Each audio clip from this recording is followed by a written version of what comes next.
Dans le studio du podcast présenté par Mehdi Amala, Luana Belmondo, cuisinière d'origine italienne passionnée par les saveurs de son pays, s'est confiée sans langue de bois sur sa carrière.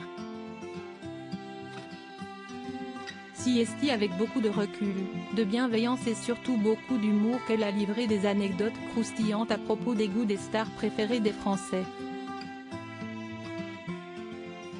Ainsi, lorsque le présentateur l'a interrogée sur ses hôtes, « Est-ce que tu as déjà eu un invité qui cesse de plaindre de tes plats ?» La cuisinière a répondu sans détour qu'elle en a eu beaucoup. Par exemple, « J'ai servi une soupe avec des pâtes et des haricots à Charles Aznavour. Mais malheur, je lui ai dit que j'y avais ajouté de la couenne de jambon.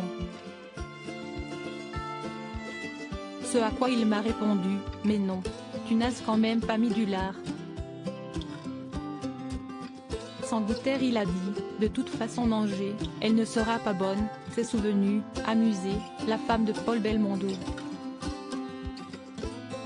Cependant, l'une de ses invitées les plus hostiles a sans doute été la chanteuse Amanda Lear. Elle m'a massacrée.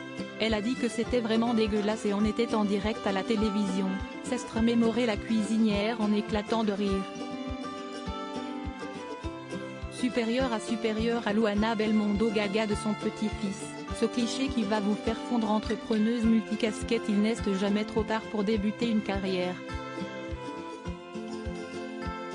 Alors qu'elle avait 35 ans, la Romaine s'est lancée en cuisine à l'instar de sa mère avant elle. « Je dis toujours que je suis née dans une casserole », a-t-elle confié au micro de Burnout. Humble quant à son parcours, elle a pourtant laissé son mari Paul Belmondo, fils de la légende du cinéma Jean-Paul Belmondo, admiratif et celui-ci ne tarit pas d'éloges à son sujet en interview.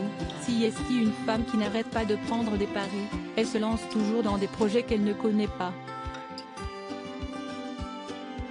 Une entrepreneuse qui en 2010 s'est fait remarquer à la télévision et à la radio, puis en publiant par la suite plusieurs livres comme À table avec Luana en 2012 ou Mes recettes bonne humeur en 2016.